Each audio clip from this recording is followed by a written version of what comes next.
जो है जैसा है उसी में खुश रहना सीखो। सुप्रिया, आज सब्ज़ी बहुत अच्छी बनी है, मुझे थोड़ी और सब्ज़ी देना तो ज़रा। विवेक ने अपनी पत्नी से कहा। सब्ज़ी कटोरी में डालते हुए सुप्रिया का हाथ लगने से पीने के पानी का जग ज़मीन पर गिर गया। पानी को सुखाने के लिए सुप्रिया ने जल्दी से पोछा लगाया। विवेक उठकर पीने का पानी लेने रसोई में चल दिए। फ्रिज से पानी की बोतल ले आए। सुप्रिया के मन में ख्याल आया, अरे फ्रिज तो बहुत गंदा था, कितने दिनों से साफ करने का सोच रही थी, लेकिन समय ही नहीं मिलता इन सब कामों के लिए। पता नहीं विवेक क्या सोच रहे होंगे। खाना ख़त्म करने के बाद जब अपने कमरों में चले गए, सुप्रिया अपने बिस्तर पर लेटे लेटे अपनी जेठानी दिव्या के बारे में सोचने लगी। कितना अच्छे से सारा घर सजा कर रखती हैं, रसोई से लेकर बाथरूम तक सब कुछ चमक रहे होते हैं, कभी कुछ भी बिखरा दिखाई नहीं देता। घर पर हफ्ते में एक दो बार पार्टी तो रख लेती हैं।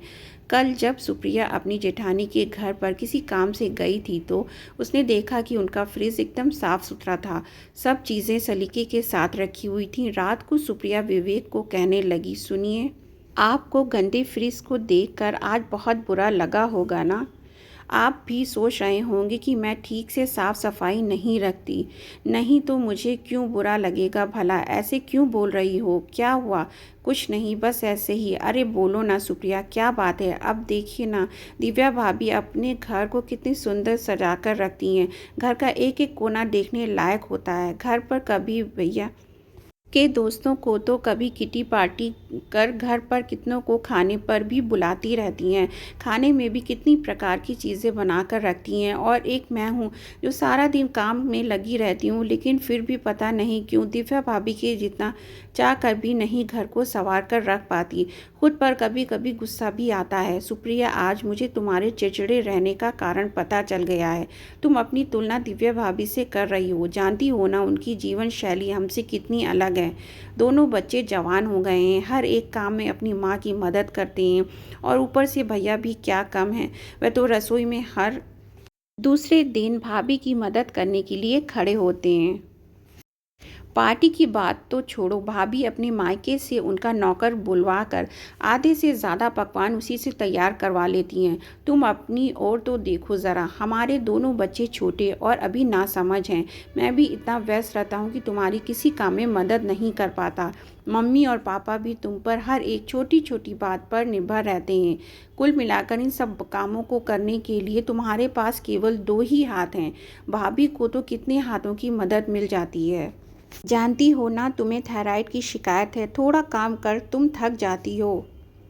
घर में सब के लिए सुबह से खाना बनाने से लेकर कपड़े, सफाई, बच्चों की पढ़ाई, घर के काम सब करने के बाद मैं तुमसे इस बात की उम्मीद नहीं रखता कि तुम घर को दिव्या भाभी या किसी और की तरह सजा कर रखो। हमारा घर साफ सुथरा और दिल को सुकून देता है बस, और मुझे कुछ ज़्यादा नहीं चाहिए।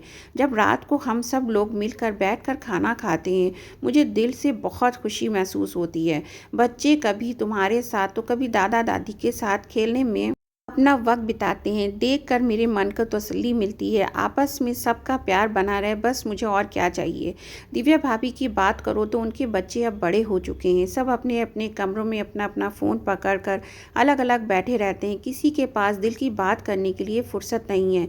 घर का बिखरा रहना तो दूर की बात है, छोटी सी छोटी चीज़ भी इधर से उधर नहीं होती। खैर छोड़ो इन सब बातों को। मुझे तुमसे कोई शिकायत तो नहीं है, तुम इतना क्यों सोचती हो। समस्या तुम्हारे दिमाग में है, तुम सोचती बहुत हो। मेरी मोहित भैया के मुकाबले में शायद आधी तनख्वाह है, लेकिन तुमको कभी इस बात से गिला शिकवा नहीं रहा, तो भला मुझे तुमसे क्या शिकायत हो सकती है। तुम जितना इस घर परिवार के लिए करती हो मेरे लिए बहुत है। और आज यह तुम खुद की दिव्या भाभी के साथ तुलना करने में लगी हुई हो ना, तो मेरी बात ध्यान से सुनो। तुम किसी और के साथ भी तुलना अगर करोगी तो तुम्हें निराशा ही हाथ लगेगी। जो दूसरों के पास है वह ज़रूरी नहीं कि हमारे पास भी हो। इसलिए जो है जैसा है उसी में खुश रहना सीखो।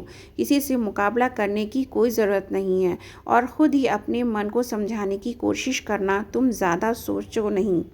आराम करो। उस रात सुप्रिया बहुत ही हल्का महसूस कर रही थी।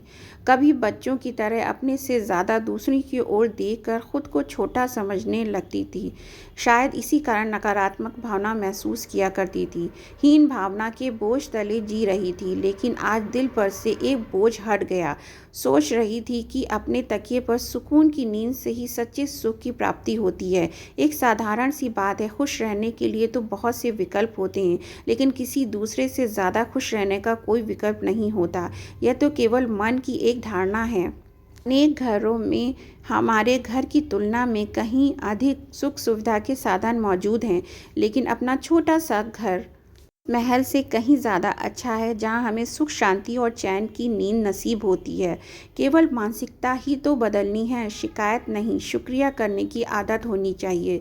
सुख और दुख मन की ही तो सोच है, दूसरों को नहीं, अपितु स्वयं को समझने और समझाने की कोशिश करनी चाहिए। जो भी है, जितना भी है, हमारे लिए बहुत है, बस इतनी सी बात है। Thanks for watching. मेरी वीडियो अच्छी लगी तो मेरी वीडियो को लाइक करें, मेरे चैनल को सब्सक्राइब करें, बेल आइकन के बटन को दबाना मत भूलें। Thank you.